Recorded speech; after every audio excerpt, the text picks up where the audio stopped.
أما بعد فأعوذ بالله من الشيطان الرجيم بسم الله الرحمن الرحيم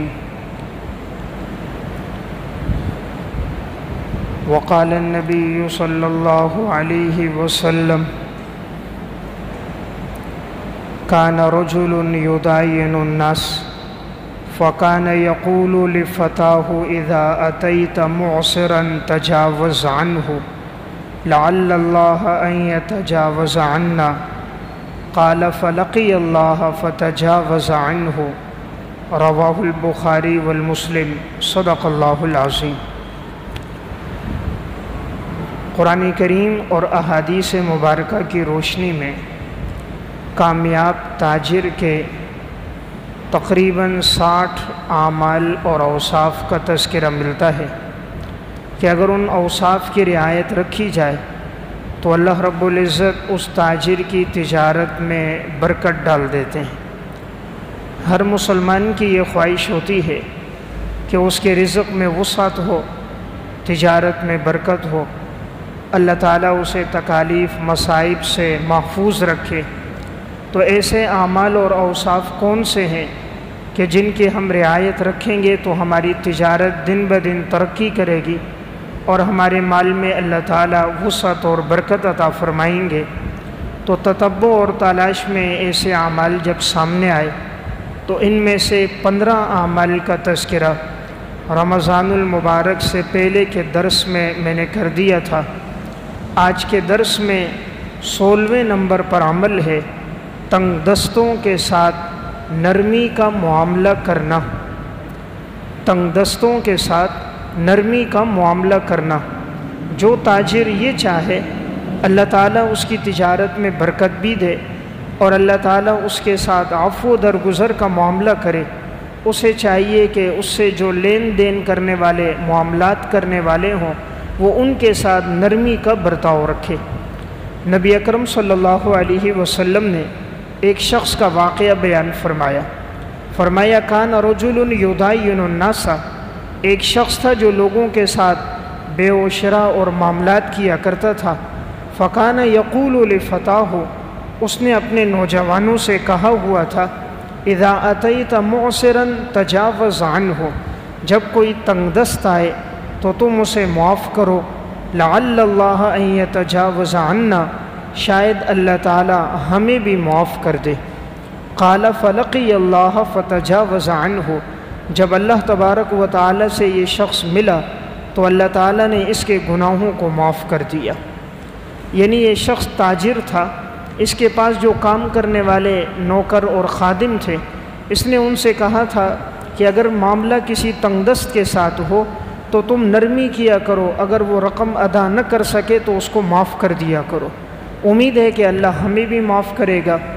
تو اس کے ساتھ جو کام کرنے والے ماتحت لوگ تھے، تو جب بھی کوئی مالدار آتا اور اگر وہ جو ٹائم مقرر ہوتا اس پہ وہ رقم کی ادائیگی نہ کر سکتا تو مالدار کی مہلت کو بڑھا دیتے، اور اگر تنگ دست ہوتا اور وہ یہ کہتا کہ میرے حالات ٹھیک نہیں ہیں، یا میں قرضے کی ادائیگی نہیں کر سکتا، یا میں اتنی رقم نہیں دے سکتا، تو اس نے اپنے نوکروں سے کہا تھا تم اس کو معاف کر دیا کرو۔ تو دنیا میں ایسا ہی کرتے۔ اللہ رب العزت کو یہ ادا بڑی پسند آئی۔ جب اس شخص کا انتقال ہوا تو اللہ رب العزت نے اس کے گناہوں کو معاف کر دیا کہ یہ دنیا میں ہمارے بندوں کو معاف کرتا تھا تو ہم نے بھی تجھے معاف کر دیا۔ تو دیکھیں اس کے ذریعے تجارت میں بھی برکت ہوتی ہے، اللہ رب العزت کی رضامندی بھی شامل ہوتی ہے۔ تو 16واں وصف یہ ہے کہ تنگ دستوں کے ساتھ نرمی کا معاملہ کیا جائے۔ نمبر 17 تنگ دستوں اور غریبوں کو معاف کیا جائے۔ اگر کوئی تنگ دست اور کوئی غریب آدمی خرید و فروخت کا کوئی معاملہ کرے اور وہ ادائیگی نہ کر سکے، مثلاً اس نے وقت مقرر کیا تھا کہ اس وقت میں پیمنٹ ادا کروں گا لیکن اتفاق سے وہ نہ دے سکا حالات کی وجہ سے، تو جو آدمی اس کے ساتھ نرمی کا معاملہ کرے تو حدیث میں ایسے شخص کے لیے بڑی بشارت آئی۔ رسول اللہ صلی اللہ علیہ وسلم نے ارشاد فرمایا من انظر معسرا، جس نے کسی تنگ دست کو مہلت دی، او وضع عنہ، یا اس کے قرضے کو معاف کیا، اظلہ اللہ فی ظلہ، اللہ تعالیٰ قیامت کے دن اس کو اپنے عرش کا سایہ نصیب فرمائیں گے۔ صحیح مسلم کی روایت ہے، جس نے کسی تنگ دست کے قرضے کو معاف کر دیا یا اس کی مہلت کو بڑھا دیا، اللہ تعالیٰ قیامت کے دن جب کوئی سایہ نہیں ہوگا، اللہ تعالیٰ اس کو اپنے عرش کا سایہ نصیب فرمائیں گے۔ رسول اللہ صلی اللہ علیہ وسلم نے ارشاد فرمایا، من انظر معسرا، جس نے کسی تنگ دست کو مہلت دی، او وضع عنہ، یا اس کے قرض کو معاف کر دیا، انجاہ اللہ من قرب یوم القیامہ، اللہ قیامت کے دن کی بڑی بڑی پریشانیوں سے، تکلیفوں سے اللہ اس شخص کی حفاظت کرے گا۔ تو دنیا میں بہت سے ایسے لوگ ہوتے ہیں جو کسی سے معاملہ کرتے ہیں، کوئی چیز خریدتے ہیں اور وقت طے کرتے ہیں تنخواہ ملے گی میں آپ کو رقم دے دوں گا، لیکن بسا اوقات گھر میں کوئی بیماری، کوئی پریشانی، کوئی تکلیف ایسی آ جاتی ہے، بچوں کی فیسیں، بچوں کے امراض، بچوں کی کتابیں سامنے آ گئی، اس نے ان کے خریدنے میں رقم لگائی، اب وہ رقم نہ دے سکا، تو اگر وہ آئے اور اپنا عذر بیان کرے اور دوسرا اس کو معاف کر دے، تو حدیث میں اس کے لیے بڑی بشارت ہے کہ اللہ تعالیٰ ایسے آدمی کو اپنے عرش کا سایہ نصیب فرمائیں گے، اور اللہ تعالیٰ ایسے آدمی کے لیے قیامت کے دن کی مصیبتوں سے، پریشانیوں سے اللہ اس کو نجات دیں گے۔ رسول اللہ صلی اللہ علیہ وسلم نے ارشاد فرمایا، من سرہ ان ینجیہ اللہ من قرب یوم القیامہ، جس شخص کو یہ بات خوش کرے کہ اللہ تعالیٰ قیامت کے دن بڑی تکلیفوں سے، بڑے مصائب سے اللہ اس کو نجات دے، فَلْيُنَفِّسْ عَنْ مُعْسِرٍ أَوْ يَزَعْ عَنْهُ، اسے چاہیے کہ تنگ دست کے ساتھ درگزر کا معاملہ کرے یا اس کے قرض کو معاف کر دے۔ تو بہرحال 17ویں نمبر پر وصف یہ ہے کہ غریبوں کے ساتھ، تنگ دستوں کے ساتھ نرمی اور معافی کا معاملہ کیا جائے۔ نمبر 18، ٹال مٹول سے گریز کیا جائے۔ ٹال مٹول سے گریز کیا جائے، اس کا مطلب یہ ہے، بعض تاجر ایسے ہوتے ہیں جن کے پاس رقم کی ادائیگی کے پیسے موجود ہوتے ہیں، وقت طے کرتے ہفتے بعد ہم رقم دیں گے۔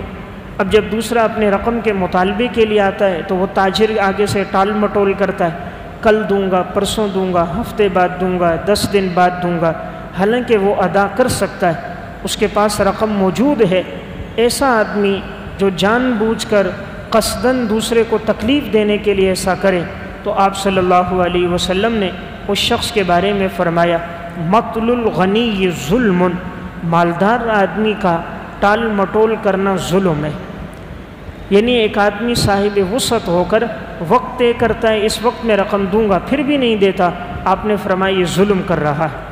اس لیے ایسے شخص کی تجارت میں برکت نہیں ہوتی، مارکیٹ میں اس کا نام خراب ہو جاتا ہے، لوگوں میں مشہور ہو جاتا ہے کہ یہ وقت طے کرتا ہے لیکن پیمنٹ کی ادائیگی نہیں کرتا، اور ایک وقت آتا ہے مارکیٹ میں کوئی اس کے ساتھ کاروبار اور بے و شراء نہیں کرتا، تو دن بدن بے برکتی آنا شروع ہوتی ہے۔ تو وجہ کیا بنی؟ اس نے شریعت کے اصولوں کو سامنے نہیں رکھا۔ نمبر 19، ادائیگی اچھے طریقے سے کریں۔ ادائیگی اچھے طریقے سے کریں، اس کا مطلب یہ ہے کہ اگر ایک آدمی کسی سے کوئی رقم لیتا ہے اور جب اس رقم کی ادائیگی کا وقت آ جائے تو اس کو چاہیے کہ اس کے مطالبے سے پہلے وہ رقم اس کو دے دے۔ وقت لیا تھا مہینے بعد رقم دوں گا، تو مہینہ جیسے پورا ہو جائے اس کے مطالبہ کرنے سے، فون کرنے سے، کسی قاصد کو بھیجنے سے پہلے آدمی اس کو رقم دے دے، اور بہتر ہے کہ اچھے انداز سے دے، جتنی اس نے رقم دی اس سے کچھ زائد کر کے دے دے، اس کے ساتھ کچھ ہدیہ دے دے، اچھے اخلاق سے پیش آ کر دے دے، خود سے اس کی دکان اور جگہ پر آ کر اس کو دے کر اس کا شکریہ ادا کر دے۔ یہ جو اچھے طریقے سے ادائیگی ہے یہ رزق میں برکت کا ذریعہ ہے۔ رسول اللہ صلی اللہ علیہ وسلم نے ایک شخص سے قرض میں اونٹ لیا تھا، اب اس کی ادائیگی کا جب وقت آیا تو وہ شخص آیا تو آپ نے حضرت ابو رافع سے فرمایا کہ دیکھو کوئی اونٹ اس طرح کا ہو تو اس کو دے دو۔ انہوں نے اونٹوں میں تلاش کیا تو ایسا اونٹ نہیں ملا۔ انہوں نے کہا یا رسول اللہ ایک اونٹ ہے لیکن اس سے بہتر ہے، آپ نے جو اس سے لیا تھا، جو اونٹ موجود ہے وہ اس سے بہت بہترین اور اچھا اونٹ ہے۔ آپ نے فرمایا وہی اونٹ اس آدمی کو دے دو، اور اس موقع پر رسول اللہ صلی اللہ علیہ وسلم نے یہ جملہ ارشاد فرمایا، فإن خیر الناس احسنهم قضاء، تم میں بہترین انسان وہ ہے جو ادائیگی میں سب سے اچھا ہو۔ جب ادائیگی کرے تو اچھے طریقے کے ساتھ کرے کہ آپ نے اونٹ اس سے لیا، وہ ذرا کم قیمت کا تھا، لیکن جب آپ نے ادائیگی کی ہے تو زیادہ قیمت والا دیا۔ اس سے فائدہ یہ ہوتا ہے کہ دوسرا خوش بھی ہوتا ہے، آئندہ اگر اس کے ساتھ معاملہ کرنا ہو، لین دین کرنا ہو، تو وہ خوشی سے کرتا ہے کہ یہ وقت پر قیمت دینے والا ہے، اچھے طریقے سے ادا کرنے والا ہے، پریشان نہیں کرتا، مصیبت میں نہیں رکھتا۔ ایسے آدمی کے رزق میں برکت ہوتی ہے۔ نمبر 20، قرض کی ادائیگی میں تاخیر نہ کریں۔ قرض کی ادائیگی میں تاخیر نہ کریں، اس کا مطلب یہ ہے عموماً تجارت کے دوران بسا اوقات انسان کو ضرورت پیش آتی ہے کسی سے قرض لینے کی، یا اسی طرح ایک آدمی کسی سے کوئی چیز خرید رہا ہے تو قرض پہ لے رہا ہے، تو اسے چاہیے جیسے رقم اس کے ہاتھ میں آ جائے وہ فوراً رقم اس کو دے دے اور اس میں تاخیر نہ کرے، اس لیے کہ قرض میں تاخیر کرنا ایک بہت بڑا گناہ ہے۔ اس دوران اگر موت آ جاتی ہے تو آپ صلی اللہ علیہ وسلم نے ایسے شخص کے بارے میں فرمایا ہے کہ یہ قرض کا گناہ معاف نہیں ہوگا۔ یغفر للشہید کل ذنب الا الدین، شہید کا ہر گناہ معاف ہوتا ہے لیکن قرضہ معاف نہیں ہوتا۔ حالانکہ شہادت بہت بڑا مقام ہے، خون کا قطرہ جیسے جسم زمین پہ گرے اللہ شہید کے گناہ معاف کر دیتا ہے، لیکن اگر اس نے قرض ادا نہیں کیا تو یہ گناہ معاف نہیں ہوگا۔ رسول اللہ صلی اللہ علیہ وسلم تشریف فرما تھے، آپ کے پاس ایک جنازہ لایا گیا کہ یا رسول اللہ آپ ان کی نماز جنازہ پڑھائیے۔ آپ نے سوال کیا حل علیہ دین، کیا اس پر قرضہ تو نہیں ہے؟ صحابہ اکرام نے فرمایا یا رسول اللہ قرضہ نہیں ہے، تو آپ صلی اللہ علیہ وسلم نے نماز جنازہ پڑھا لیا۔ کچھ دیر کے بعد ایک اور جنازہ لایا گیا، آپ نے پھر پوچھا حل علیہ دین، کیا اس پر قرضہ ہے؟ صحابہ نے کہا قالوا نعم یا رسول اللہ اس پر تو قرضہ ہے۔ آپ نے فرمایا فہل ترک شیئا، کیا اس نے کچھ اپنے مال میں ترکے میں کچھ چھوڑا ہے؟ اس کے ترکے میں میراث میں کچھ مال ہے کہ اس کا قرضہ ادا کیا جائے؟ صحابہ اکرام نے فرمایا ثلاثۃ دنانیر، 3 دینار چھوڑے ہیں کہ جس سے قرضہ ادا ہو جائے گا۔ فصلی علیہا، تو آپ صلی اللہ علیہ وسلم نے اس کی نماز جنازہ پڑھا لی۔ تیسرا جنازہ لایا گیا، آپ نے پھر سوال کیا حل علیہ دین، اس پر قرضہ ہے؟ صحابہ اکرام نے فرمایا قرضہ ہے۔ آپ نے فرمایا حل ترک شیئا، کیا اس نے کچھ چھوڑا ہے کہ اس کا قرضہ ادا کیے جا سکے؟ صحابہ اکرام نے فرمایا قالوا لا یا رسول اللہ اس نے کچھ نہیں چھوڑا کہ اس کے قرضے کی ادائیگی ہو۔ تو رسول اللہ صلی اللہ علیہ وسلم نے فرمایا صلوا علی صاحبکم، تم لوگ اپنے ساتھی کی نماز جنازہ پڑھ لو، تم خود نماز جنازہ پڑھو، گویا کہ میں نماز جنازہ نہیں پڑھاتا۔ حضرت ابو قتادہ صحابی رسول تھے، انہوں نے فرمایا صلی علیہ یا رسول اللہ وعلیہ دینہ، اے اللہ کے رسول آپ ان کی نماز جنازہ پڑھائیے، میں اس کا قرضہ ادا کروں گا۔ فصلی علیہ، تو رسول اللہ صلی اللہ علیہ وسلم نے اس کی نماز جنازہ ادا فرمائی۔ اس سے اندازہ کیا جا سکتا ہے کہ آپ صلی اللہ علیہ وسلم پہلے سوال کرتے تھے اس میت پر قرضہ تو نہیں ہے؟ اگر قرضہ نہ ہوتا نماز جنازہ پڑھا لیتے، قرضہ ہوتا پھر سوال کرتے اس نے میراث چھوڑی ہے کہ اس کے قرضے کی ادائیگی ہو، اگر وہ میراث ہوتی قرضے کی ادائیگی ہو جاتی تب جنازہ پڑھا لیتے، اور اگر میراث بھی نہیں ہے قرضے کی ادائیگی بھی نہیں ہے تو آپ نماز جنازہ پڑھانے سے آپ نے انکار کر دیا۔ تو عموماً بعض دیندار ساتھی ہوتے ہیں، نیک صالح ہوتے ہیں، نمازی ہوتے ہیں، لیکن معاملات کے اندر کمی بیشی ہوتی ہے۔ صف اول کے نمازی ہیں لیکن قرضہ لیتے ہیں ادا نہیں کرتے، ٹال مٹول کرتے رہتے ہیں، ہفتے بعد 10 دن بعد 15 دن بعد۔ اس کا برا اثر یہ ہوتا ہے لوگ مارکیٹ میں اس ایک شخص کی وجہ سے سب دینداروں کو برا کہتے ہیں، سب نیک لوگوں کو برا کہتے ہیں، لان تان کا نشانہ بناتے ہیں کہ فلاں دیندار، فلاں تبلیغی ساتھی، فلاں نیک آدمی، فلاں عالم کاروبار کرتا ہے اور اس طرح کے معاملات کرتا ہے، اس سے دیندار لوگوں پر، صلحاء پر حرف آتا ہے۔ اس کی وجہ کیا بنتی ہے؟ اس ایک شخص کا فعل ہوتا ہے۔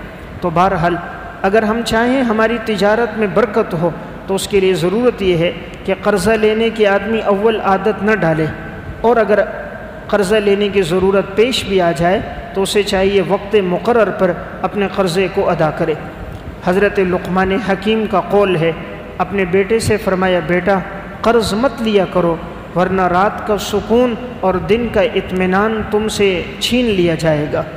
رات کو نیند نہیں آئے گی، سکون نہیں ہوگا، دن میں تمہیں اطمینان نہیں ہوگا۔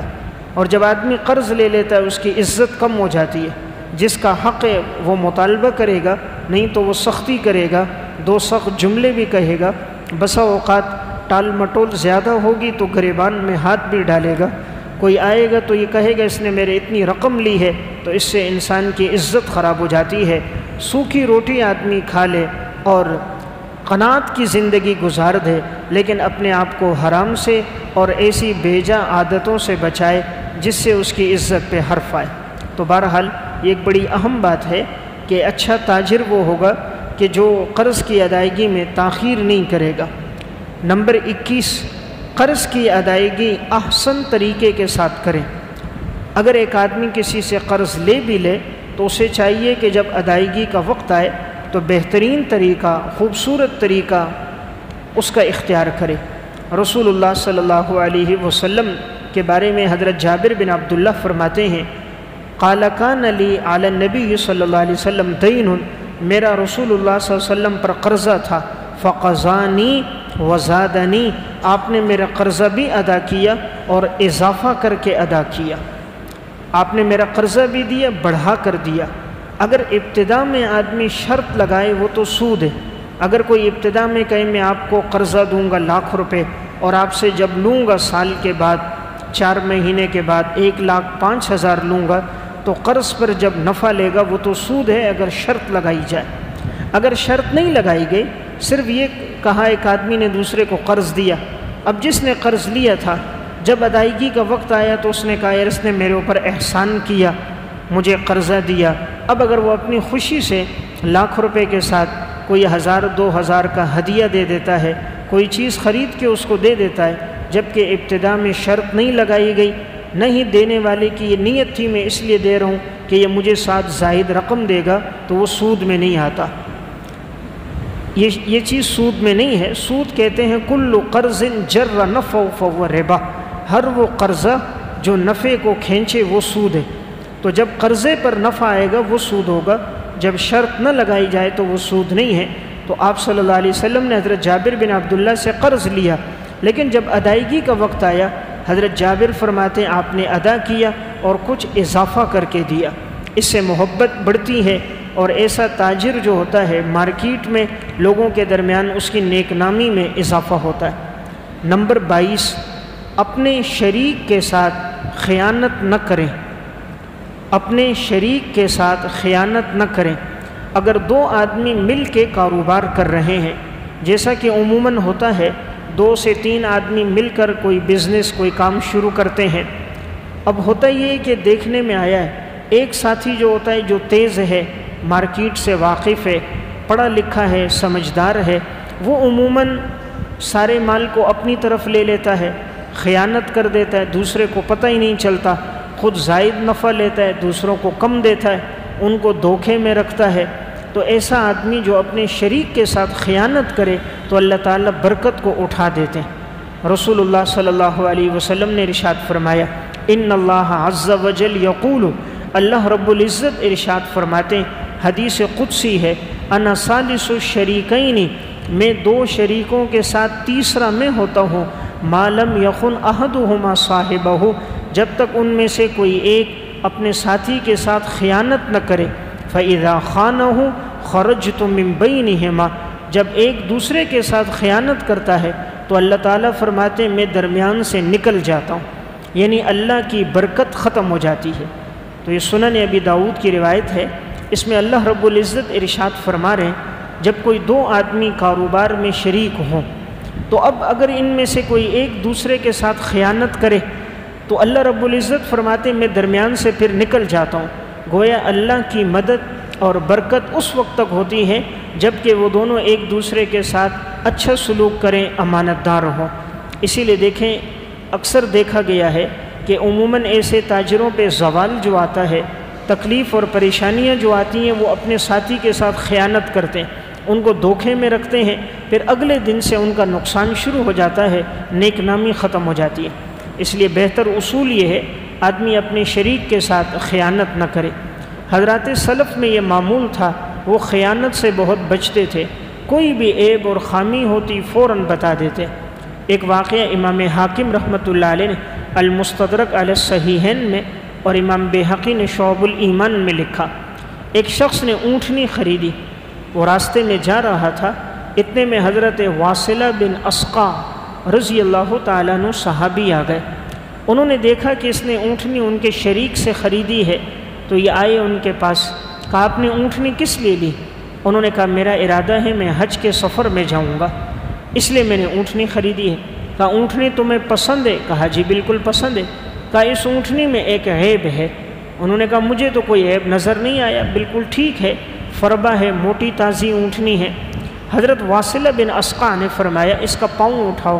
جب اونٹنی کا پاؤں اوپر کیا گیا تو پاؤں کے نیچے جو کھر تھا اس کھر کے اندر زخم تھا، لیکن وہ زخم نظر نہیں آ رہا تھا۔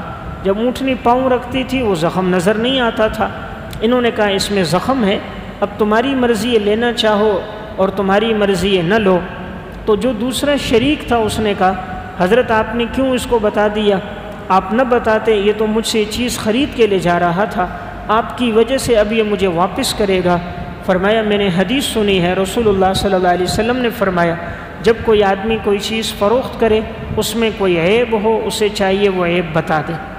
اب اس اونٹنی میں خامی ہے، اگر خامی نہیں بتائیں گے عیب تو یہ خیانت ہوگی، اور خیانت کی اجازت شریعت نہیں دیتی۔ تو دیکھیں حضرات سلف میں کتنا معمول تھا، کوئی عیب لوگوں سے پوشیدہ بھی ہو تب بھی وہ بتاتے تھے تاکہ حدیث کی نکیر میں نہ آئے۔ تو جتنا احتیاط سے کاروبار ہوتا ہے اتنی برکت اس میں زیادہ ہوتی ہے۔ امام بیہقی رحمۃ اللہ علیہ نے شعب الایمان میں ایک واقعہ لکھا، حضرت یونس بن عبید رحمۃ اللہ علیہ بڑے تاجر گزرے ہیں، بڑے عبادت گزار تھے۔ جب اندھیرا چھا جاتا تو یہ اپنی دکان بند کر دیتے۔ کسی نے کہا حضرت یہ کیوں؟ کہا بادل آ گئے ہیں، خریدنے والا جب آئے گا اس کو چیز صحیح نظر نہیں آئے گی تو اس کو دھوکہ ہو سکتا ہے، اور اسلام دھوکے کی اجازت نہیں دیتا۔ حالانکہ معمولی سا اندھیرا آیا ہے، بادل آئیں، آج تو ہم بڑے بڑے بلف لگا کر خوب سے روشن کر کے دکھاتے ہیں، چیز میں اتنی خوبیاں نہیں ہوتی جتنی اس کو اس طرح ظاہر کیا جاتا ہے، لیکن سلف کی زندگی میں دیکھیں کیا بات تھی۔ امام بیہقی نے شعب الایمان میں لکھا، ایک خاتون چادر بیچنے کے لیے آئی، خوبصورت منقش چادر تھی، اس کو اصل قیمت کا پتہ نہیں تھا۔ انہوں نے کہا کتنے کی بیچو گی؟ اس نے کہا 60 درہم۔ انہوں نے کہا ذرا ارد گرد کے تاجروں سے پوچھو وہ کتنے کی خریدیں گے۔ تاجروں سے پوچھا، کسی نے 100 درہم، کسی نے 110 درہم، کسی نے 120 درہم کہے۔ جب ان کے پاس لائی انہوں نے چادر دیکھی، کہا اپنے گھر والوں سے مشورہ کرو، میں 125 درہم میں یہ چادر تم سے لوں گا۔ انہوں نے کہا میرے گھر والے تو 60 درہم میں بھی راضی ہیں۔ فرمایا نہیں 125 میں لوں گا۔ خاتون بڑی خوش ہو گئی تو 125 درہم میں انہوں نے چادر لی۔ حالانکہ خاتون 60 درہم کی بیچنے آئی تھی، شاید اس کو چادر کسی نے ہدیے میں دی تھی یا میراث میں ملی تھی، اس کو اصل قیمت کا پتہ نہیں تھا۔ دیکھیں اس وقت کے تاجروں میں دیانتداری کتنی ہے۔ آج کا تاجر ہو اور کوئی 120 روپے کی چیز اس کو 60 روپے میں دے، وہ جلدی سے خرید لے گا تاکہ بعد میں مہنگے داموں میں فروخت کر دے۔ لیکن حضرات سلف میں امانت داری اور دیانتداری بہت زیادہ تھی۔ تو بہرحال ایک اصول یہ ہے کہ انسان اپنے شریک کے ساتھ خیانت نہ کرے۔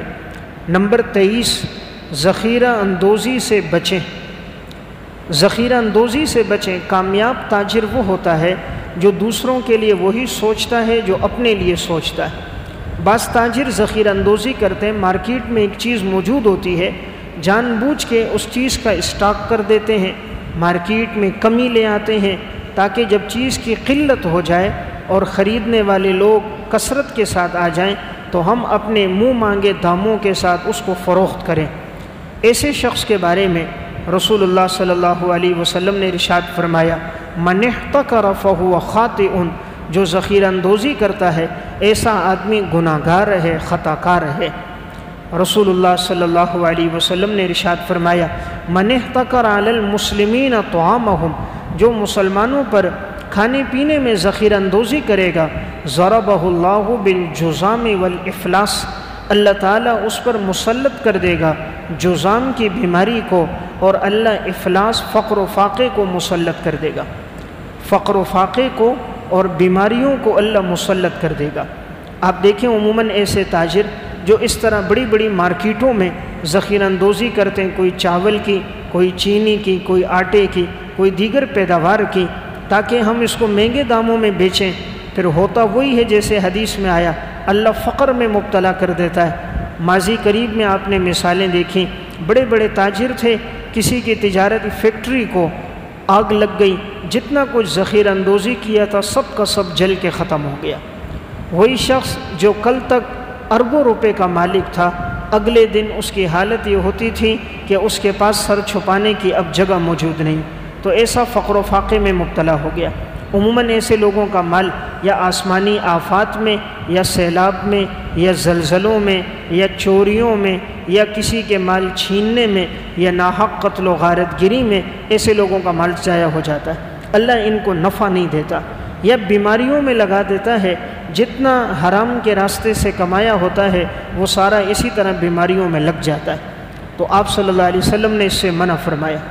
رسول اللہ صلی اللہ علیہ وسلم نے ارشاد فرمایا، من احتکر طعاما 40 یوما، جس نے 40 دن ذخیرہ اندوزی کی، یرید بہ الغلاء، اس لیے تاکہ اس چیز کی قیمت بڑھ جائے، میں مہنگے داموں میں بیچوں، فقد بریء من اللہ وبریء اللہ منہ، اللہ اس سے بری ہے اور یہ اللہ سے بری ہے، یعنی اس کا اللہ سے گویا کوئی تعلق نہیں، اللہ کا اس سے کوئی تعلق نہیں، اللہ رب العزت اس سے بیزار ہے جو یہ کام کرے۔ اس لیے کوشش کی جائے کہ انسان ذخیرہ اندوزی کے گناہ سے بچے۔ اللہ نے اس کو وسعت دی ہے، مارکیٹ میں جو ریٹ مقرر ہے، مقررہ ریٹ پر چیزوں کو فروخت کیا جائے۔ کوئی تنگ دست آئے، غریب آئے تو چیز کو سستا کر کے اس کو دے، اس کی دعائیں لے، اللہ تعالیٰ تجارت میں برکت عطا فرماتے ہیں۔ نمبر 24، اشیاء کے نرخ میں اضافے کے خواہش مند نہ ہوں۔ اشیاء کے نرخ میں اضافے کے خواہش مند نہ ہوں، یعنی یہ نیت نہیں ہونی چاہیے کہ اس چیز کا ریٹ بڑھ جائے۔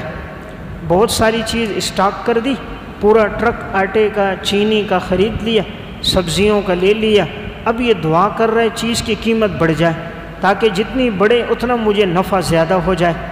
ایسے شخص کے بارے میں رسول اللہ صلی اللہ علیہ وسلم نے ارشاد فرمایا، بئس العبد المحتکر، نہایت برا بندہ ہے جو ذخیرہ اندوزی کرتا ہے، ان ارخص اللہ الاسعار حزنا، اللہ تعالیٰ اگر چیزوں کی قیمت کم کر دے تو یہ بڑا غمگین اور پریشان ہو جاتا ہے، وَإِنْ أَغْلَاهَا فَرِحَ، اور اگر اللہ تعالیٰ چیز کی قیمت بڑھا دے تو بڑا خوش ہو جاتا ہے۔ مارکیٹ میں اگر چیز کی قیمت زیادہ ہو جائے تو بڑا خوش ہوتا ہے، میں نے تو اتنا مال لیا ہوا ہے، اب تو نفع بہت ہوگا، اور اگر کم ہو جائے، اب تو میں نے اتنا زیادہ مال لیا ہے، قیمت کم ہو گئی تو پریشان ہو جاتا ہے۔ تو آپ صلی اللہ علیہ وسلم نے ایسے آدمی کو برا انسان کہا۔ تو اس لیے یہ نیت نہ ہو کہ میں زیادہ مال لوں گا، قیمت بڑھا کے فروخت کروں گا، یہ نیت ہو کہ لوگوں کو کس طرح زیادہ سے زیادہ نفع پہنچے۔ نمبر 25، تکبر اور خیانت سے بچیں۔ تکبر اور خیانت سے بچیں۔ کامیاب تاجر وہ ہوتا ہے جو اپنی تجارت کے دوران کسی کے ساتھ خیانت نہیں کرتا، تکبر سے پیش نہیں آتا، جو بھی آئے تو نرمی اور عاجزی سے پیش آتا ہے۔ عموماً دیکھنے میں آیا جو بڑے تاجر ہوتے ہیں ان میں تکبر زیادہ ہوتا ہے۔ کوئی خریدنے کے لیے آئے، کم سامان خریدے، اول تو اس سے بات ہی نہیں کرتے، سیدھے منہ کا معاملہ ہی اس کے ساتھ طے نہیں کرتے، تو ان میں تکبر زیادہ ہوتا ہے۔ ایسے لوگوں میں خیانت بہت ہوتی ہے۔ تو آپ صلی اللہ علیہ وسلم نے ارشاد فرمایا، من مات وهو بریء من الکبر والغلول والدین دخل الجنہ، جس شخص کا انتقال ہوا اس حال میں کہ وہ 3 چیزوں سے بری ہو، نمبر 1 تکبر سے، نمبر 2 خیانت سے، نمبر 3 قرضے سے، دخل الجنہ، وہ جنت میں داخل ہوگا۔ آپ نے کہا جس میں 3 چیزیں نہ ہوں وہ جنت میں جائے گا۔ نمبر 1 تکبر نہ ہو، نمبر 2 خیانت نہ کرتا ہو، نمبر 3 کسی سے قرض نہ لے، قرض لے تو وقت پہ ادا کرے، ٹال مٹول نہ کرے۔ تو آپ نے فرمایا ایسا آدمی جنت میں جائے گا۔ اس لیے بڑے اہم اوصاف ہیں، ہم میں سے ہر آدمی کوشش کرے اپنی زندگی میں لائے اپنے آپ کو خیانت سے بچانا، تکبر سے بچانا۔ اللہ تعالیٰ کو متواضع انسان بڑا پسند ہے۔ نمبر 26، دوسروں کی اشیاء بغیر اجازت کے استعمال نہ کریں۔ کامیاب تاجر وہ ہوتا ہے جو دوسروں کی چیز جب تک وہ اجازت نہ دے ان کے سامان کو استعمال نہ کرے۔ آج کل عموماً دیکھنے میں آتا ہے دوسرے آدمی نے اجازت ہی نہیں دی اور اس کی چیز کو استعمال کر رہا ہے، گھروں کے اندر استعمال ہے، مارکیٹ میں، بازاروں میں استعمال ہوتی ہے۔ آپ صلی اللہ علیہ وسلم نے ایسے شخص کے بارے میں فرمایا، الا لا تظلموا، خبردار تم لوگ ظلم نہ کرو، الا لا یحل مال امرئ الا بطیب نفس منہ، خبردار کسی شخص کے لیے حلال نہیں ہے کسی انسان کا مال مگر اس کی نفس کی خوش دلی کے ساتھ۔ جب تک انسان خوش دلی کے ساتھ اور دلی محبت کے ساتھ نہ دے اس وقت تک دوسرے کا مال حلال نہیں۔ تو دیکھیں اس حدیث میں بڑی اہم ہدایت ہے، جب تک کوئی دوسرا ساتھی راضی نہ ہو اس کی چیز نہ بیچی جائے۔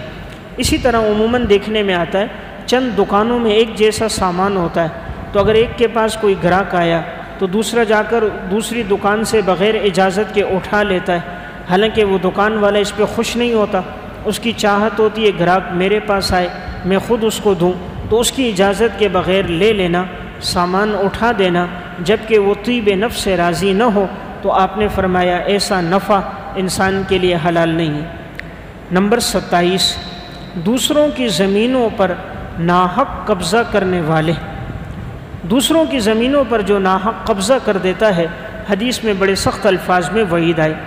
بعض تاجروں کا کام ہوتا ہے تجارت کے زمینیں مکانات فروخت کرنا، اسٹیٹ ایجنسی والے ہیں، عموماً دیکھنے میں آتا ہے یہ علاقے میں دیکھتے ہیں کوئی زمین کوئی مکان کسی بیوہ کا ہے، یتیم بچوں کا ہے، یا کسی کا کوئی پوچھنے والا نہیں ہے، یا شوہر کا اس کے انتقال ہو گیا، والد بھائی کا انتقال ہو گیا، بچے چھوٹے ہیں، کمزور ہیں، غریب ہیں، یا خود موجود نہیں ہیں، کہیں باہر ملک میں رہتے ہیں، یا ان کی رہائش کہیں پنجاب سرحد میں ہے، تو عموماً ایسے لوگ زمین پہ اس کے قبضہ کر کے خود سے فائل بنا لیتے ہیں اور اصل فائل اس کی غائب کروا دیتے ہیں، اور دوسری 2 نمبر فائل مارکیٹ میں لا کر زمین پہ قبضہ کر کے بیچ دیتے ہیں۔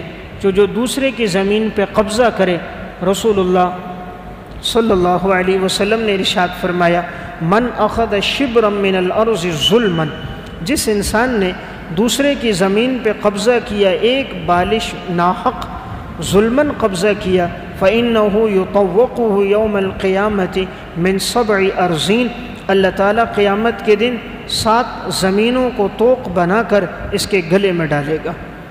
صحیح بخاری مسلم کی روایت ہے، جس نے ایک بالش کسی کی زمین غصب کی، اللہ 7 زمینوں کو طوق بنا کر قیامت کے دن اس کے گلے میں ڈالے گا۔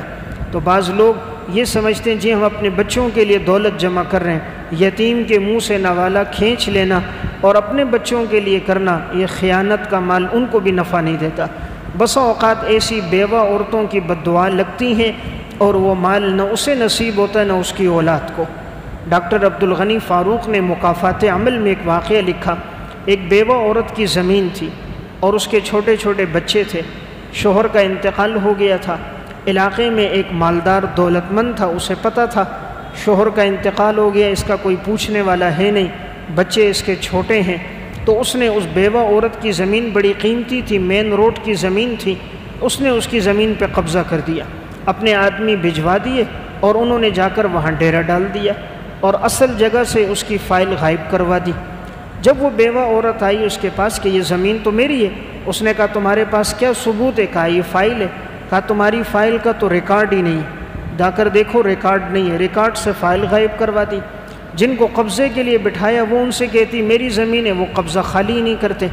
اس نے بڑی منت سماجت کی، میرے چھوٹے چھوٹے بچے ہیں، یہی ہمارے پاس آسرا ہے، اس کے علاوہ ذریعہ اور سبب کوئی نہیں، لیکن وہ مالدار تھا، دولت پیسے کے نشے میں مست تھا، اس نے کہا جو کچھ کرنا ہے سو کر لو، یہ زمین میری ہے، میں نہیں دوں گا۔ عورت نے آگے سے بددعا دے دی، اللہ اس زمین کے اندر تیری قبر بنا دے، یہ زمین تجھے بھی نصیب نہ ہو، اسی زمین میں تیری قبر بنے، مکان نہ بنے، تیری قبر بنے۔ وہی ہوا، چند مہینے گزرے، اس کی آپس میں ناچاکی چل رہی تھی، اچانک گاڑی میں جا رہا تھا، اس دوران راستے میں فائرنگ ہو گئی، فائرنگ کے دوران گولیاں لگی، وہیں موقع پہ ہلاک ہو گیا۔ اسی زمین میں اس کی بھی قبر بنی۔ پھر اس کا بیٹا جب اس کے پاس یہ دولت باپ کی آئی، پیسہ آیا، اس کی زندگی میں منشیات میں گزری، عیش و عشرت میں گزری، حالات ایسے گزرے کہ وہی اپنے دوستوں کے ذریعے سے وہ بھی مارا گیا، پھر اس کی قبر بھی اسی جگہ پہ بنی۔ دیکھیں بیوہ عورت نے بددعا ایک کی دی تھی کہ تیری قبر بنے، لیکن اس میں اس کی بھی بنی، بیٹے کی بھی بنی، نہ وہ زمین اسے نصیب ہوئی نہ اس کی اولاد کو نصیب ہوئی۔ اس لیے دوسرے کی زمین پہ قبضہ کرنا، دوسروں کے مال پہ ناحق قبضہ کرنا، اللہ کی طرف سے پکڑ ضرور آتی ہے۔ رب العالمین ڈھیل تو ضرور دیتے ہیں، لیکن اللہ معاف نہیں کرتے ایسے آدمی کو اور اس کی پکڑ کرتے ہیں۔ حدیث میں آتا ہے اتق دعوت المظلوم فإنہ لیس بینہ وبین اللہ حجاب، مظلوم کی بد دعا سے بچو، اس کے اور اللہ کے درمیان میں کوئی پردہ حائل نہیں ہوتا۔ نمبر 28، کاروبار کا آغاز صبح کے وقت سے کریں۔ کاروبار کا آغاز صبح کے وقت سے کریں۔ رسول اللہ صلی اللہ علیہ وسلم نے دعا فرمائی، اللہم بارک لامتی فی بکورہا، اے اللہ میری امت کے لیے صبح کے وقت میں برکت ڈال دے۔ تو صبح کا وقت بابرکت وقت ہے۔ جو اپنے کاروبار کا، تجارت کا، دکان کا کام کا آغاز صبح کے وقت سے کرتا ہے، اللہ اس میں برکت ڈال دیتا ہے۔ لیکن ہم غیروں کے نقش قدم پر چلے۔ آج ہمارے ہاں دکانیں کھلتی ہیں آدھا دن گزرنے کے بعد، کہیں 12 بجے مارکیٹ کھل رہی ہے، کہیں 1 بجے کھل رہی ہے، پھر وہ رات 12-1 بجے تک مارکیٹیں کھلی ہوئی ہوتی ہیں۔ جب وہ گھر پہنچتے ہیں، آتے ہیں، کھانا کھاتے ہیں، پھر جب وہ سوتے ہیں تو فجر کی نماز بھی گئی، اشراق بھی گئی، اور پھر دن بھر کی نمازیں بھی چھوٹ جاتی ہیں۔ تو وجہ کیا بنی؟ ہم شریعت کی تعلیمات پر نہیں آئے، دین کی تعلیمات پر آتے، فجر پہ دکان کھلتی، نماز کی توفیق ملتی، سورہ یاسین پڑھتا، اب کام کا آغاز کرتا، دن کی نمازیں بھی ادا ہوتی، کام میں برکت بھی ہوتی۔ عموماً ایسا آدمی بیمار بھی رہتا ہے، چونکہ کھانے کا نظم تبدیل ہو جاتا ہے۔ رات کا کھانا ہونا چاہیے مغرب کے بعد، زیادہ سے زیادہ عشاء کے بعد۔ اب جو کھانا رات 2 بجے اور 1 بجے کھائے اور صبح ناشتہ 11 بجے کرے، دوپہر 4 بجے کھائے، تو وہ نظم بدلنے سے بیماریاں، امراض بھی لگتے ہیں، مصائب کا شکار بھی ہوتا ہے، عبادت بھی رہ جاتی ہے، برکت بھی ختم ہو جاتی ہے۔ تو بہرحال کاروبار کا آغاز صبح سے کیا جائے۔ بعض لوگ یہ کہتے ہیں جی مارکیٹ میں سب دکانیں بعد میں کھلتی ہیں، ہم پہلے کھولیں گے، یہ تو مارکیٹ کے نظم کے خلاف ہے، کون آئے گا؟ آپ دکان کھولیں، گراہک اللہ بھیجے گا۔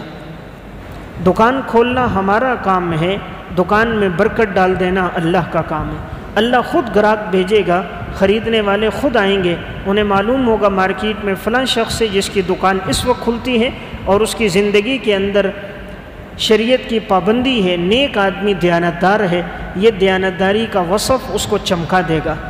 مارکیٹ میں اصل چیز ہے اپنا نام بنانا۔ کاروباری آدمی وہ جس کا نام بن جائے، اور نام دیانت سے بنتا ہے، سچائی سے بنتا ہے۔ جتنا سچا آدمی ہوتا ہے اس کا نام اچھا ہوتا ہے، جتنا دیانتدار ہوتا ہے اس کا کاروبار زیادہ چلتا ہے۔ یہ آج لوگ نام سے کھا رہے ہیں، بہت سے لوگوں کے نام چل رہے ہیں، 100 سال 50 سال سے ان کا نام چل رہا ہے۔ وہ 100 سال پہلے جو گزرا تھا وہ سچا تھا، آج اس کی نسلیں کھا رہی ہیں، اس کے نام پر اس کے پوتے بھی کھا رہے ہیں، پڑ پوتے بھی کھا رہے ہیں۔ ایک آدمی کی سچائی اور دیانتداری ہوتی ہے، اللہ نسلوں کو نواز دیتا ہے۔ نمبر 29، اپنی وصیت لکھنے کا اہتمام کریں۔ کامیاب تاجر وہ ہوتا ہے جو اپنی وصیت لکھتا ہے، اپنے معاملات کو لکھتا ہے، تاکہ خدا نہ کرے اگر کسی وقت موت آ جائے تو پھر موت کے وقت اس کے تمام معاملات لکھے میں ہوں۔ کسی کے قرض کی ادائیگی کرنی ہے، کسی سے کچھ لین دین کرنا ہے، لینا ہے، سارے معاملات لکھے میں ہوں۔ دیکھنے میں آتا ہے بسا اوقات بعض تاجر یہ لکھتے نہیں ہیں، اچانک ایکسیڈنٹ ہوا، ہارٹ اٹیک ہوا، انتقال ہو گیا، اب کس سے لینا تھا وہ لوگ تو نہیں آتے، اور جن کو دینے تھے وہ لوگ سارے آ جاتے، اور وہ آ کر کہتے ہیں بھئی ہم نے تو اتنا قرضہ لینا تھا، میت سے اتنا لینا ہے، قیمت کم ہوتی ہے وہ بڑھا چڑھا کر بتاتے ہیں۔ اس طرح ورثہ پر بھی پریشانی ہوتی ہے، اتنے لوگوں کو ادا کرنا۔ اب انہوں نے جس سے لینا تھا وہ تو اس نے بتایا نہیں، لکھا نہیں، تو اب لکھنے والے خود چھپ جاتے ہیں، تو وہ معاملہ چلا گیا، مطالبہ کرنے والے زیادہ آ جاتے ہیں۔ اس لیے بہتر انسان اپنے معاملات کو بھی لکھے اور اپنی وصیت کو بھی لکھے۔ رسول اللہ صلی اللہ علیہ وسلم نے ارشاد فرمایا، کہ نہیں تم میں سے کوئی ایک کہ وہ رات کو سوئے مگر اس حال میں کہ اس کی وصیت لکھے ہوئے اس کے سرہانے کے قریب موجود ہو۔ حضرت عبداللہ ابن عمر سے روایت ہے، نبی اکرم صلی اللہ علیہ وسلم نے ارشاد فرمایا، ما حق امرئ مسلم لہ شیء، نہیں کسی مسلمان کا حق مگر یہ یوصی فیہ یبیت لیلتین الا ووصیتہ مکتوبۃ عندہ، نہیں کوئی مسلمان مگر اس کے لیے ضروری ہے کہ اس پہ 2 راتیں گزریں اس حال میں کہ اس نے اپنی وصیت کو لکھا ہوا ہو اور وہ اس کے قریب موجود ہو۔ عبداللہ ابن عمر نے جب سے یہ حدیث سنی، ان کا معمول تھا جب بھی رات سوتے تھے اپنی وصیت لکھ کے سوتے تھے، اس لیے بہتر انسان اپنے کاروباری معاملات کو لکھ کے رکھے تاکہ کبھی بھی پریشانی اور دشواری نہ ہو۔ نمبر 30، اپنے ورثہ کو بہتر حالت میں چھوڑ کر جائیں، اپنے ورثہ کو اچھی حالت میں چھوڑ کر جائیں۔ اس کا مطلب یہ ہے کہ انسان اپنی زندگی میں جو تجارت کرے، بیع و شراء کرے، اس کے لیے بہتر یہ ہے کہ اپنے ورثہ کے لیے کچھ نہ کچھ چھوڑے، ان کے لیے رہنے کے لیے مکان، کھانے پینے کے اخراجات، تاکہ اس کی وفات کے بعد وہ در در کی ٹھوکریں نہ کھائیں، پریشان نہ ہو، ان کی زندگی میں مصائب اور مشکلات نہ ہو۔ ہمیں اس کی تعلیم حدیث میں بھی ملتی ہے، صحیح بخاری اور مسلم کی روایت ہے، حضرت سعد بن ابی وقاص رضی اللہ تعالیٰ عنہ بیمار ہو گئے۔ سن 8 ہجری فتح مکہ کا موقع تھا، رسول اللہ صلی اللہ علیہ وسلم ان کی عیادت کے لیے تشریف لائے۔ یہ اتنے بیمار تھے کہ لگتا تھا شاید اس بیماری میں ان کا انتقال ہو جائے گا۔ جب آپ صلی اللہ علیہ وسلم ان کے پاس آئے تو انہوں نے کہا، یا رسول اللہ، میرا بہت سارا مال ہے اور میرا وارث کوئی نہیں سوائے میری بیٹی کے، یعنی صرف میری ایک بیٹی ہے، باقی میرے کوئی وارث نہیں، نہ بیٹے ہیں نہ اس کے علاوہ بیٹیاں ہیں۔ میں چاہتا ہوں میں اپنا سارا مال اللہ کے راستے میں دے دوں، سارا مال اللہ کے راستے میں دینا چاہتا ہوں۔ آپ صلی اللہ علیہ وسلم نے فرمایا، نہیں، سارا مال نہیں دو۔ انہوں نے کہا، یا رسول اللہ، میں 2/3 مال اللہ کے راستے میں دینا چاہتا ہوں۔ آپ نے فرمایا، نہیں، 2/3 مال بھی نہ دو۔ انہوں نے کہا، میں سارے مال کا 1/3 دیتا ہوں، یعنی 1 لاکھ روپے ہے مثلاً، تو اس میں 33,000 روپے دیتا ہوں، 1/3۔ پہلے تو کہا کل مال دوں گا پورا 1,00,000 روپے، آپ نے اجازت نہیں دی۔ جب 2/3 فرمائے یعنی 66,000 لاکھ روپے میں، آپ نے اس کی اجازت نہیں دی۔ جب 1/3 کہا یعنی مثلاً 1,00,000 روپے میں 33,000 روپے، تب بھی آپ صلی اللہ علیہ وسلم نے فرمایا، الثلث والثلث کثیر، 1/3 بھی زیادہ ہے، 1/3 بھی زیادہ ہے، یعنی اگر چاہو تو اس سے بھی کم تم دے دو، خرچ کرو۔ پھر آپ نے ایک بڑا فصیح اور بلیغ جملہ ارشاد فرمایا۔ رسول اللہ صلی اللہ علیہ وسلم نے فرمایا، اِنَّكَ أَن تَذَرَ وَرَثَتَكَ أَغْنِيَاءَ خَيْرٌ مِّنْ أَن تَذَرَهُمْ عَالَةً يَتَكَفَّفُونَ النَّاسَ، اگر تم اپنے ورثہ کو، اپنے اولاد کو، اپنے گھر والوں کو مالدار چھوڑ کر جاؤ، یہ بہتر ہے اس سے کہ تم ان کو فقیر چھوڑو اور وہ لوگوں کے سامنے ہاتھ پھیلائیں اور بھیک مانگے، لوگوں کے سامنے کشکول لے کر گھومیں، ایک ایک سے مانگے۔ اس سے بہتر ہے تم اتنا چھوڑ کر جاؤ کہ انہیں دوسرے سے مانگنے کی ضرورت ہی پیش نہ آئے۔ تو دیکھیں، کامیاب تاجر وہ ہے کہ جو صرف عیش و عشرت میں زندگی نہیں گزارتا، بعض ہوتے ہیں جو اپنی زندگی پہ لگاتے ہیں، مہنگے سے مہنگا لباس پہنا، مارکیٹ میں جو موبائل آیا وہ خریدا، اچھی سے اچھی گاڑیاں خریدی، مہنگے سے مہنگے ہوٹلوں میں کھانا کھایا، سفر کیے اور ساری دولت اپنے اوپر لگا دی۔ بعد میں جب اولاد کی باری آئی، اس کے دنیا سے جانے کے بعد، تو ان کے پاس سر چھپانے کی جگہ بھی نہیں ہوتی، اب اولاد کی زندگی اجیرن میں ہوتی ہے۔ تو آپ نے گویا ہمیں اصول یہ بیان فرمایا کہ کامیاب تاجر وہ ہوگا جس کی زندگی کا وصف یہ ہو کہ وہ اپنے ورثہ کو بہتر حالت میں چھوڑ کر جائے۔ نمبر 31، کامیاب تاجر وہ ہے جو اللہ کے ذکر سے غافل نہ ہو، اللہ کے ذکر سے غافل نہ ہو، یعنی اس کی زبان پر ہمیشہ اللہ کا ذکر ہو۔ اللہ تعالیٰ نے قرآن کریم میں ایسے تاجروں کی تعریف بیان کرتے ہوئے فرمایا، رجال لا تلہیہم تجارت ولا بیع عن ذکر اللہ، چند لوگ ایسے ہیں کہ انہیں غافل نہیں کرتی ان کی تجارت، نہ ان کی بیع و شراء اللہ کے ذکر سے۔ تو تاجر وہ ہوگا کہ اللہ کے ذکر سے غافل نہیں ہوگا، یعنی دکان میں ہو، کاروبار میں ہو، ہاتھوں سے کام کاج ہوگا، زبان سے تلاوت ہوگی۔ ہاتھوں سے چیز بیچے گا، ناپے گا، تولے گا، لیکن زبان سے اللہ کا ذکر اور تلاوت کرے گا، اللہ ایسے شخص کے کاروبار میں برکت دیتا ہے۔ آج دیکھنے میں آتا ہے کہ کاروبار ہو رہا ہے اور ہوٹل ہے تو اس میں ٹیلی ویژن لگا ہوا ہے، کیبل چل رہا ہے، انٹرنیٹ چل رہا ہے۔ کیوں بھائی؟ اس لیے کہ لوگ اس بات چائے پینے کے لیے آئیں گے، کیبل اس لیے لگائے، لوگ کھانا کھانے آتے ہیں، چائے پینے کے لیے آئیں۔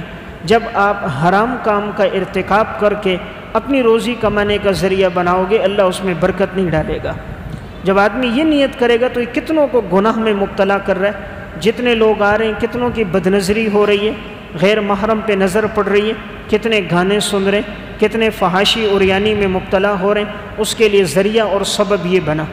جس طرح گناہ خود کرنا جائز نہیں، گناہ کے کام کا ذریعہ اور سبب بننا بھی جائز نہیں، گناہ کے کام میں تعاون کرنا بھی جائز نہیں۔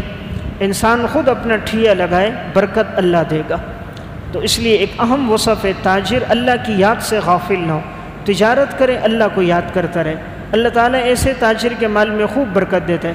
اچانک کہیں سے نفع ہو جاتا ہے، سارے دن کی کسر اللہ رب العزت ایک وقت میں اور ایک بے سے اللہ اس کی ساری نکال دیتا ہے۔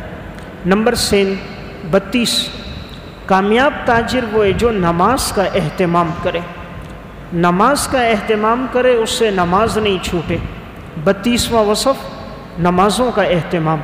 قرآن کریم میں اللہ رب العزت فرماتے ہیں رجال لا تلہیہم تجارت ولا بیع عن ذکر اللہ و اقام الصلاۃ، یہ وہ تاجر لوگ ہیں کہ جنہیں بے و شرع غافل نہیں کرتی نہ اللہ کی یاد سے نہ نماز پڑھنے سے۔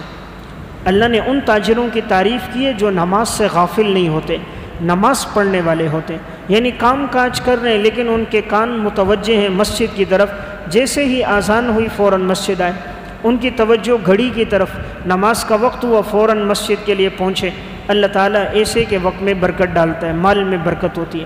بعض لوگ یہ سمجھتے ہیں اگر میں دکان بند کروں گا 15 منٹ 20 منٹ، نماز پڑھنے جاؤں گا تو گراہک واپس چلے جائیں گے، میرے کاروبار میں دھندے میں کمی آئے گی، کمی نہیں آئے گی، اللہ اس سے زیادہ دے دے گا۔ عموماً ایسے آدمی کا وقت زیادہ صرف ہوتا ہے، برکت نہیں ہوتی۔ جو نماز کی پابندی کرتا ہے اس کا نام بن جاتا ہے، اللہ اس کے وقت میں برکت ڈال دیتا ہے، تھوڑے وقت میں زیادہ نفع دے دیتا ہے۔ ایسا آدمی پاؤ چیزیں تولتا تولتا تھک جاتا ہے، وہ نفع نہیں لیتا۔ جو نماز پڑھنے والا اچانک 10 کلو کا آرڈر آ کے دے کر اس سے زیادہ نفع لے لیتا ہے، اللہ اس کو جسمانی تھکاوٹ بھی کم دیتا ہے، نفع بھی زیادہ دیتا ہے۔ ایسا آدمی تھک بھی زیادہ جاتا ہے، نظروں میں گر بھی جاتا ہے، نفع بھی کم پاتا ہے۔ اس لیے نماز کے قیام سے وقت میں برکت ہوگی۔ اسی طرح بسا اوقات لوگ نماز اس لیے چھوڑتے ہیں کہ میں سفر میں جا رہا ہوں، نماز پڑھوں گا 20 منٹ لگیں گے، 15 منٹ لگیں گے، 15 منٹ میں کہاں پہنچ جاؤں گا، تو پہنچتا نہیں ہے، راستے میں ٹریفک جام ہو جاتی ہے، گاڑی خراب ہو جاتی ہے، ایکسیڈنٹ ہو جاتا ہے، گاڑی پنچر ہو جاتی ہے، کوئی پریشانی آ جاتی ہے، 15 کی جگہ 20 منٹ لگ جاتے ہیں۔ اور جو نماز پڑھ کے نکلتا ہے اللہ تعالیٰ راستے کو خالی کر کے منزل پر وقت سے پہلے اس کو پہنچا دیتا ہے۔ نمبر 33، زکوٰۃ ادا کرنے والا ہو، زکوٰۃ ادا کرنے والا ہو۔ کامیاب تاجر وہ ہے جو اپنے مال کی پوری زکوٰۃ ادا کرے۔ اللہ رب العزت قرآن کریم میں فرماتے ہیں رجال لا تلہیہم تجارت ولا بیع عن ذکر اللہ و اقام الصلاۃ و ایتاء الزکاۃ، یہ وہ لوگ ہیں جو اپنی زکوٰۃ کی ادائیگی کرتے ہیں۔ اس لیے انسان کو چاہیے صرف اندازے سے زکوٰۃ نہ دے بلکہ پورے مال کا حساب لگایا جائے، جتنی زکوٰۃ بنتی ہے پوری زکوٰۃ دے۔ بعض لوگ اندازے سے دیتے ہیں اس لیے مال میں برکت نہیں ہوتی۔ سال کے شروع میں اور آخر میں حساب لگایا جائے، جتنی زکوٰۃ وہ پوری ادا کی جائے، اللہ رب العزت اس سے مال میں برکت عطا فرماتے ہیں۔ نمبر 34، آخرت کا خوف زندگی میں موجود ہو، آخرت کا خوف ہو۔